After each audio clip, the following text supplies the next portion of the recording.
में पेट्रोल और डीजल के दाम में वृद्धि में कुछ पैसों का अंतर जरूर है।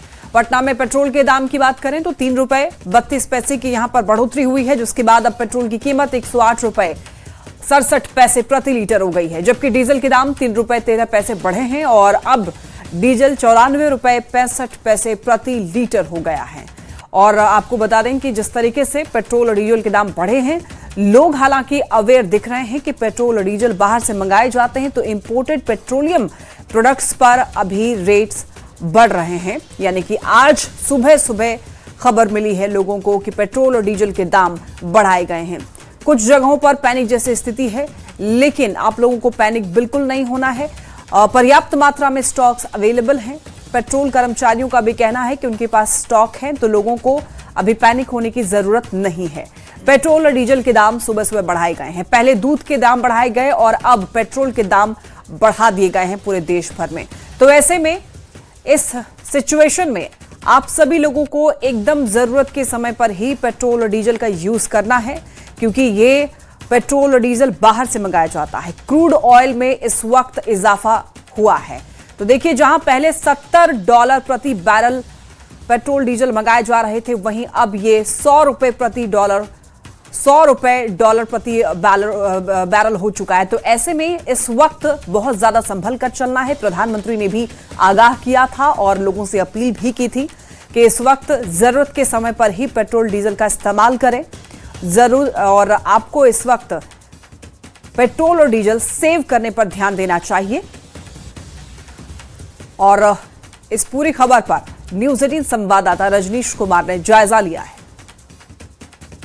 देश भर में पेट्रोल और डीजल की कीमत में एक बार फिर से बढ़ोतरी हुई है और बड़ा उछाल आने के बाद राजधानी पटना के पेट्रोल पंप पर हम पहुंचे हैं। बोरिंग रोड का ये पेट्रोल पंप है। सुबह का वक्त है, हालांकि अधिकतर लोगों को जानकारी नहीं है कि पेट्रोल की कीमत में 3 रुपये 32 पैसे बढ़ोतरी हुई है, जबकि डीजल की कीमत में 3 रुपये 13 पैसे बढ़ोतरी हुई है। क्या लग रहा है? सुबह का वक्त है, आप लोग पहुंचे हैं, जानकारी मिली कि पेट्रोल और डीजल की कीमत बढ़ गई। 3 रुपये 32 पैसा बढ़ा है। कितना असर पड़ेगा? बहुत ज्यादा असर पड़ने वाला नहीं है इस पे। लेकिन इसका साइड इफेक्ट भी तो होगा बाकी सामग्री पर भी, ट्रांसपोर्टिंग पे असर पड़ेगा, किंतु ऐसे बढ़ना जरूरी था। अगर नहीं, अभी जैसी स्थिति है, अभी देश की स्थिति, इसमें रेट अगर नहीं बढ़ाया जाएगा तो विदेशी मुद्रा में कमी होगी। लोग जागरूक हैं, ऐसा लग रहा है। बिल्कुल जागरूक हैं लोग। अच्छा, ये बताइए कि अभी फिलहाल आए हैं तो कोई स्कार्सिटी तो नहीं है? घंटों लाइन में लगना कहीं कोई लाइन नहीं लगना पड़ रहा, पेट्रोल इजिली मिल रहा है, किल्लत नहीं है। नया रेट जो है शो करने लगा है, तो कुल मिलाकर लोगों को जानकारी मिल गई है। हालांकि पीएम मोदी ने भी इशारा कर दिया था और लोगों से अपील भी की गई है कि कम से कम गाड़ियों का इस्तेमाल करें। कितना असर पड़ेगा? तो कीमत बढ़ गई है। क्यों असर क्यों पड़ेगा? इसलिए पड़ेगा, डॉलर का कीमत भागते जा रहा है तो रुपया तो गिरेगा ही। इसमें हड़बड़ाने की क्या जरूरत है? कोई इफेक्ट नहीं पड़ेगा। किसी पैनिक नहीं होंगे? नहीं, बिल्कुल नहीं। लोगों से क्या कहना चाहेंगे? कहेंगे कि आप जैसे मिल रहा है वैसे लीजिए, नहीं तो गाड़ी बंद रखिए, घर में रखिए उसको। देखिए, लोग जो है पूरी तरह से जागरूक हैं, चूंकि लगातार पीएम मोदी भी लोगों को संदेश देते नजर आ रहे हैं, अपील भी कर रहे हैं, और इसका असर जो है पटना में हालांकि दिख रहा है पेट्रोल पंप पर। लेकिन लोग बता रहे हैं कि ये सामान्य चीज है। ये बताइए कि ये सामान्य है कि 3 रुपया 32 पैसे कीमत में? ये तो 3 रुपया 32 पैसे कुछ ज्यादा नहीं बढ़ा है अमाउंट। हम जब से गाड़ी चला रहे हैं, 70 रुपया पेट्रोल था उस समय से चला रहे हैं। कल 105 रुपया कुछ पैसा था, ये रात भर में बढ़ गया। उसके कोई मतलब नहीं। जहाँ पर टैक्स देना पड़ रहा है, सरकार को टैक्स दिया जा रहा है वहाँ से तेल लाने के लिए, तो यहाँ तो बढ़ेगा ना रेट, और इसमें कुछ दिक्कत नहीं है। 3 रुपया कुछ पैसा उसमें कुछ नहीं। अंतर्राष्ट्रीय स्थिति सही नहीं है, सामान्य नहीं है। नहीं है, उतना नहीं है। कोई स्कार्सिटी तो नहीं है ना? नहीं, पेट्रोल डीजल की किल्लत तो नहीं? नहीं, किल्लत नहीं है। देखिए, देख रहे हैं, आ रहे हैं, अपना आराम से ले जा रहे हैं। 2 से 3 मिनट में तेल मिल जा रहा है। हाँ, 3 रुपये बढ़ गया आज। कितना असर पड़ेगा?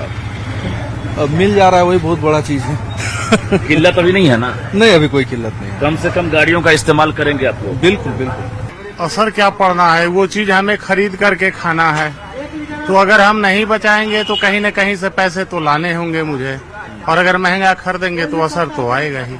इसका साइड इफेक्ट भी होगा? बहुत ज्यादा तो साइड इफेक्ट होने वाला नहीं है मेरे समझ से। किल्लत नहीं है ना कोई?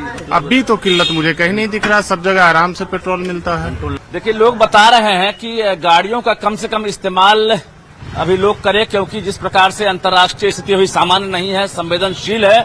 ऐसे में पेट्रोल और डीजल की कीमत बढ़ना जो है आम बात है। हालांकि पटना में इसका खास असर नहीं है और पेट्रोल और डीजल में अभी कहीं से कोई किल्लत की खबर नहीं आ रही है। लोग आसानी से आ रहे हैं, पेट्रोल भी मिल रहा है और डीजल भी लोग गाड़ियों में भरवा रहे हैं। कैमरामैन दीपक के साथ रजनीश कुमार, न्यूज़ 18 पटना। तो आपको ये बता देते हैं कि पहले पेट्रोल के दाम क्या थे और अब बढ़कर कितने हो गए हैं। पेट्रोल और डीजल दोनों के दाम आपको बताते हैं। ये पटना के रेट्स आपको बता रहे हैं, टीवी स्क्रीन पर आप देख भी सकते हैं। पहले 105 रुपए 35 पैसे पेट्रोल के दाम थे, लेकिन इसको बढ़ा करके अब 108 रुपए 67 पैसे कर दिए गए हैं। तो यानी कि बढ़े कितने हैं, 3 रुपए 32 पैसे। वहीं डीजल के दाम की बात करें तो यहां पर 91 रुपए 52 पैसे थे, लेकिन इसको जब बढ़ाया गया तो 94 रुपए 65 पैसे कर दिए गए हैं, यानी कि 3 रुपए 13 पैसे बढ़ाए गए हैं। ये देखिए पेट्रोल और डीजल कितना महंगा हुआ है। 3-3 रुपए कुछ पैसों का फर्क पेट्रोल और डीजल में देखने को मिल रहा है, यानी कि 3 रुपए बढ़ाए गए हैं पेट्रोल और डीजल दोनों पर। तो रेट्स पहले क्या थे और अब क्या है वो आप देख सकते हैं इस ग्राफिक्स के जरिए। चलिए पटना के रेट्स आपको बता रहे हैं, हालांकि बाहर जगहों पर कुछ पैसों का ही फर्क केवल है। तो देखिए पेट्रोल की बात करें तो यहां पर पहले क्या कीमत थे, 105 रुपए 35 पैसे, लेकिन ये बढ़कर अब कितना हो गया है, 108 रुपए 67 पैसे। कितना बढ़ाया गया है, 3 रुपए 32 पैसे।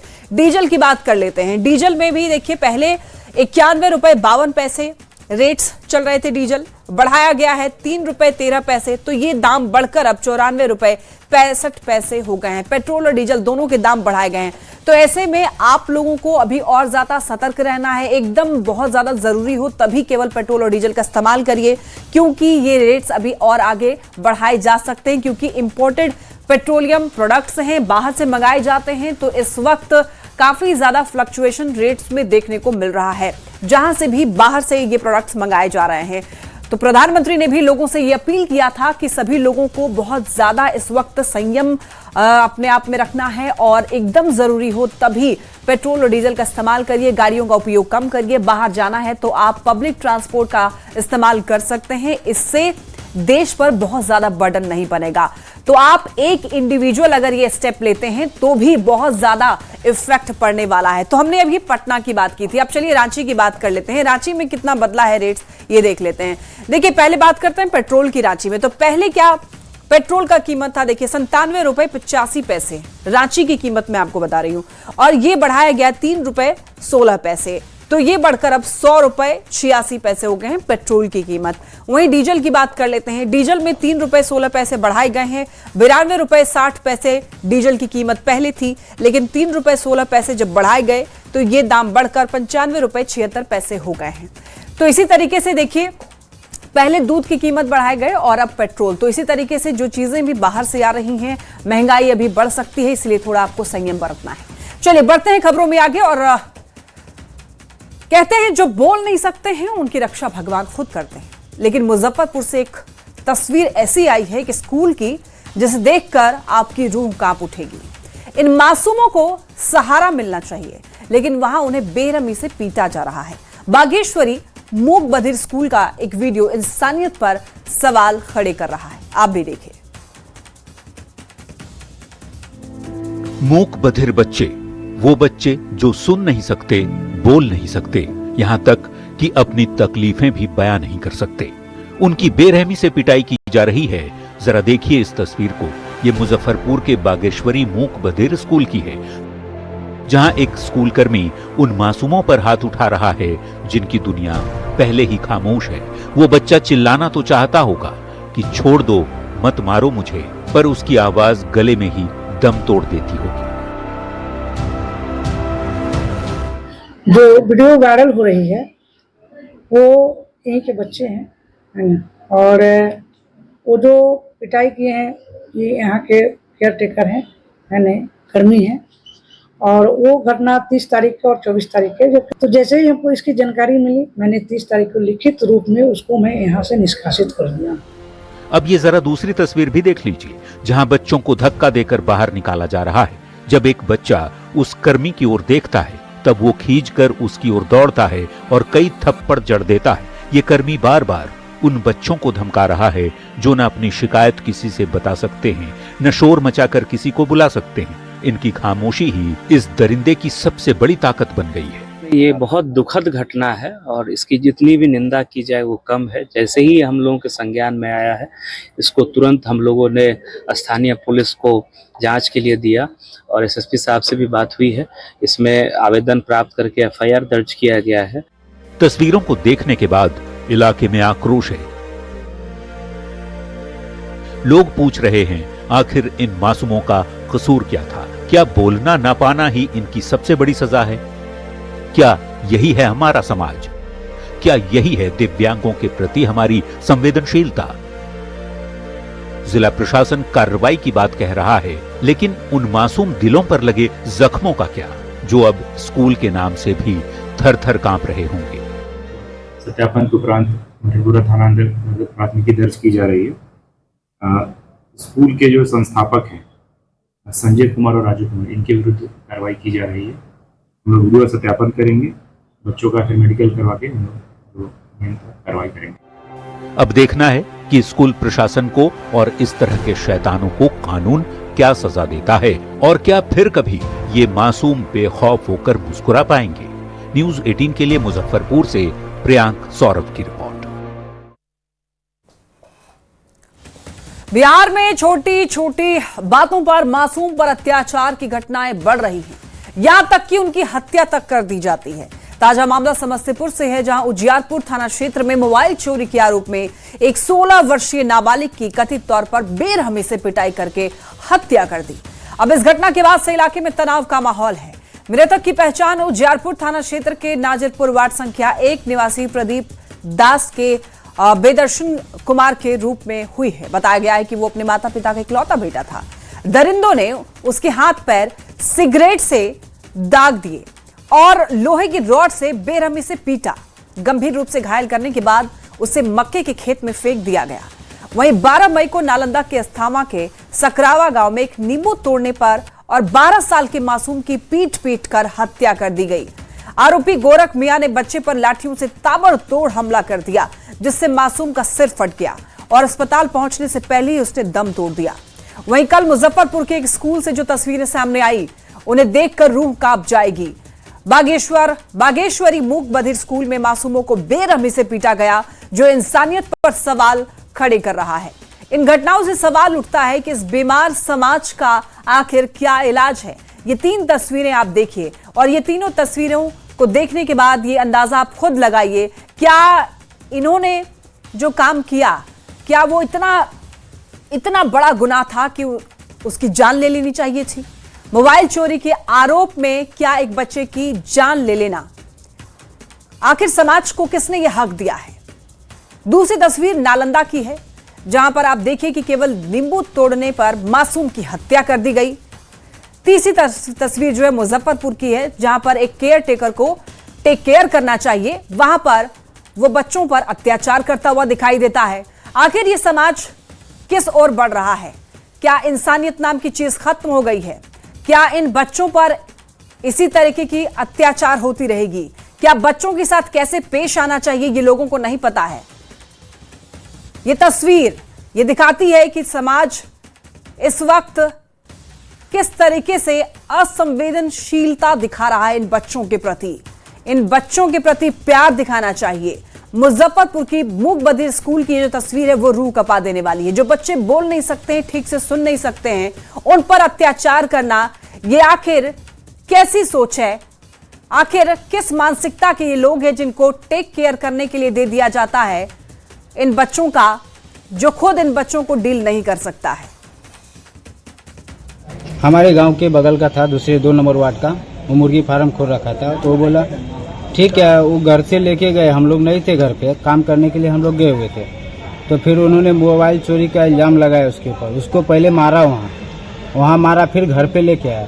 घर पे लेके आने के बाद पूरा हमारा घर में जितना कपड़ा था, ट्रंक विरंक, जो ताला विला सब तोड़ के चेक किए, उसको मोबाइल बरामद नहीं हुआ। तो फिर से लेके गया वो लोग, दारू पी के उसके बाद उसको मारा है, बेल्ट से मारा है, सरिये से मारा है, उसके बाद सिगरेट पी के पूरा उसको शरीर को दाग दिया है। तो अब दूसरे लोग देखा ने उसको मकई में गिरा हुआ था तो उठा के हमारे घर तक छोड़ के आए। तो हम लोग गरीब आदमी हैं, पैसे का व्यवस्था कर रहे थे, किसी के पास गए कर्जा लेने के लिए, वही व्यवस्था करते रहो, उनको प्राण छूट गया।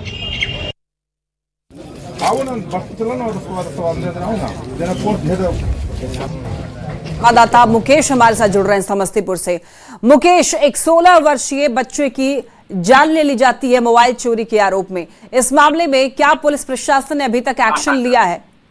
जी, इस मामले में पुलिस के द्वारा जो मौत के बाद लोगों के द्वारा हंगामा किया गया था, उसके बाद वहाँ पे दलसिंह सराय के अनुमंडल पुलिस पदाधिकारी विवेक कुमार शर्मा पहुंचे थे और परिजनों को आश्वासन दिए इसमें कार्रवाई की। जो भी आरोपी है उनकी गिरफ्तारी की बात उनके द्वारा कही गई थी। हालांकि पुलिस इस मामले में छापामारी कर रही है लेकिन गिरफ्तारी नहीं हो पाई है और काफी ये दुखद घटना है और इस घटना से काफी लोग मर्माहत भी है क्षेत्र के और लोग लगातार कार्रवाई की इसमें मांग कर रहे हैं। और जिस तरह से ये घटना घटी है ये पूरी मानवता को शर्मसार करने वाली घटना है और लगातार क्षेत्र के लोग इसमें कार्रवाई की मांग कर रहे हैं। अब देखने वाली बात होगी कि पुलिस जो आश्वासन दी है कि गिरफ्तारी होगी, वो गिरफ्तारी कब तक हो पाती है। बिल्कुल मुकेश, मोबाइल चोरी क्या इतना बड़ा पाप हो गया कि एक बच्चे को लोहे के रॉड से पीट दिया गया, हाथ पैर सिगरेट से दाग दिए गए? आखिर ये कैसे, किस किस्म के लोग हैं ये? जी, ये दबंग प्रवृत्ति के लोग हैं। यहाँ पे जो घटना हुई नागगंज उजियारपुर थाना क्षेत्र का ये मामला है और यहाँ पे शक सिर्फ चोरी का शक हुआ और इस तरह से अमानवीय व्यवहार करना कहीं से भी उचित प्रतीत नहीं हो रहा है। और जिस तरह से ये घटना हुई है वह घटना पूरे मानव समाज को शर्मसार करने वाली घटना है और इस मामले के सामने आने के बाद इलाज में बच्चे थे, करीब 1 सप्ताह इलाज में रहे और उसकी मौत हो जाती है। ठीक है मुकेश, अब इस बात पर अभी हमारी नजर टिकी रहेगी, क्या जो लोग, जिन लोगों ने पीटा है, जो लोग इसमें शामिल थे, उनकी गिरफ्तारी होती है या नहीं। बहुत धन्यवाद आपका इन तमाम जानकारियों के लिए। चलिए बढ़ते हैं खबरों में आगे और अब बात करेंगे गोपालगंज की, जहां पर छेड़खानी को लेकर 2 गांव के बीच में झड़प हुई है। इस घटना में एक बुजुर्ग की हत्या कर दी गई जबकि दोनों पक्ष से करीब 6 लोग जख्मी हो गए। यह घटना बैकुंठपुर थाना क्षेत्र के आशा खैरा गांव की है। घटना के दौरान आशा खैरा गांव के ग्रामीणों ने 4 लोगों को पकड़कर पिटाई कर दी, जिसमें अर्जुन बिन की हालत गंभीर बताई जा रही है। पुलिस ने इस मामले में 4 लोगों को हिरासत में लेते हुए इलाके में चौकसी बढ़ा दी है। मृतक के परिजनों का आरोप यह है कि देर रात में प्यारेपुर गांव के 50 से 60 ग्रामीण घर पर आकर लाठी डंडे से हमला कर दिया और एक व्यक्ति की हत्या कर दी। इसके बाद ग्रामीणों ने 4 आरोपियों को पकड़ा और पिटाई करने के बाद पुलिस को सौंप दिया। 50-60 के करीब में वो लोग सब आया लोग और घर पे हमला बोल दिया लोग। उसके बाद मान लीजिए कि हम लोग नहीं थे, हम लोग दुकान पे थे, पता लगा कि झगड़ा हो गया है, तले आए, तले उनको आँख में भाला लग गया था। उसके बाद माथा पे भी कुछ कोई चीज़ से दाब से या फेरसा से कुछ से मारा है लोग, तो माथा पे भी कटा है। हम चाह रहे हैं कि उन लोगों को सज़ा मिले और जो भी है, जो किया है लोग हत्या हमारे बाबा जी को, उन लोगों को सज़ा मिले। हम यही आप लोग से कर रहे हैं। ये लोग के मैंने बाल हुई तो जाके हमने के गांव में ये सब बेटी बहन की सब छेड़खानी करता लोग, यही के मैटर से हमने गए रही सब बेटी पर खाती मार झगड़ा हो गए, मार गलत लोग कपार फाट गल, बेहोश हो गए तो गिर गए। और ज्यादा जानकारी के लिए न्यूज 18 संवाददाता गोविंद हमारे साथ जुड़ रहे हैं। गोविंद, गोपालगंज से ये छेड़खानी का मामला सामने आया है जिसमें बताया जा रहा है एक बुजुर्ग की हत्या कर दी गई है। आखिर ये पूरा मामला क्या है और इस मामले में प्रशासन का रवैया कैसा दिख रहा है? ये पूरा मामला बैकुंठपुर थाना क्षेत्र के आशा खैरा गांव की है और देर रात ये घटना है और बताया ये जा रहा है कि छेड़खानी को लेकर 2 परिवारों के बीच यहाँ मारपीट हुई थी और इसी मारपीट के दौरान एक बुजुर्ग राजदेव प्रसाद थे, उनकी मौत हो गई। इसके बाद जो आरोपी है उनकी ग्रामीणों ने पकड़ कर पिटाई कर दी, जिसमें एक अर्जुन बीन जो है उसकी हालत गंभीर है और उसे इस वक्त सदर अस्पताल में भर्ती कराया गया है। गोपालगंज की पुलिस का यह कहना है कि इस पूरे मामले में दोनों पक्ष से प्राथमिकी दर्ज करने की कार्रवाई चल रही है और 4 लोगों को हिरासत में लिया गया है, जिनसे इस वक्त पूछताछ चल रही है। फिलहाल स्थिति सामान्य है लेकिन एहतियातन तौर पर गाँव में पुलिस निगरानी रख रही है। जी ठीक है, बहुत धन्यवाद आपको इन तमाम जानकारियों के लिए। चाईबासा से इस वक्त एक बड़ी खबर मिल रही है। सारंडा जंगल में घायल हाथी की मौत हो गई है। आईडी विस्फोट में घायल हुआ था हाथी। पिछले 10 दिनों से हाथी का इलाज चल रहा था। हाथी के पैर में गहरा जख्म हुआ था। लगातार हाथी की हालत बिगड़ रही थी। वन विभाग की टीम निगरानी भी कर रही थी और आज देखिए हाथी का पोस्टमार्टम होगा और उसके बाद अंतिम संस्कार किया जाएगा। आईडी विस्फोट से वन विभाग की चिंता बढ़ी है। 1 साल में 6 हाथियों की जान जा चुकी है। इससे पहले भी एक हाथी की जान गई थी।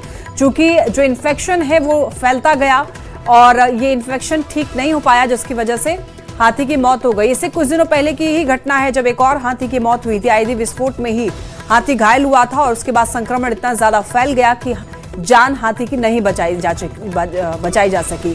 और ज्यादा जानकारी के लिए न्यूज 18 संवाददाता रुपेश प्रधान हमारे साथ जुड़ रहे हैं। रुपेश, आईडी विस्फोट में घायल हुआ एक और हाथी अब नहीं रहा। जी बिल्कुल, ये हाथी मनोहरपुर क्षेत्र में, सारंडा इलाका का मनोहरपुर क्षेत्र के में घायल हुआ था और पिछले 10 दिनों को इस हाथी को बचाने के प्रयास में वन विभाग के डॉक्टरों की टीम, 3 डॉक्टरों की टीम लगातार उसका इलाज कर रही थी। लेकिन हाथी का जो अगला दायां पैर आईडी विस्फोट के चपेट में आकर काफी गंभीर रूप से जख्मी हो गया था और उसके कारण हाथी की स्थिति लगातार बिगड़ती जा रही थी। हाथी को खाने के लिए सब्जियां और अन्य ये दिया जा रहा था और इसके साथ में दवाइयां भी दी जा रही थी। लेकिन अंततः हाथी की स्थिति लगातार बिगड़ती गई और कल देर शाम को हाथी ने दम तोड़ दिया। आज फिलहाल वन विभाग के अधिकारी और कर्मी मौके पर पहुंचकर उसका पोस्टमार्टम और अंतिम संस्कार की प्रक्रिया कर रहे हैं। लेकिन चिंताजनक बात यह है कि सारंडा में पिछले 7-8 महीनों में ही बात करें तो 6 हाथियों की आईडी विस्फोट के चपेट में आकर मौत हो चुकी है, जिसमें पिछले वर्ष करीब जुलाई अगस्त से अब तक की बात करें तो हाथियों की सुरक्षा को लेकर वन विभाग की चिंता भी बढ़ गई है और उस इलाके में नक्सलियों द्वारा जो प्लांट किए गए हैं विभिन्न इलाकों में, जंगल क्षेत्र में, इसमें लगातार हाथी अब बिल्कुल रुपेश, ये चिंता की बात है और ऐसे में जरूरत है वन विभाग को कुछ न कुछ उपाय निकालने की, क्योंकि इस तरीके से हाथियों की जान जाना कहीं ना कहीं चिंता के विषय है। बहुत धन्यवाद आपका तमाम।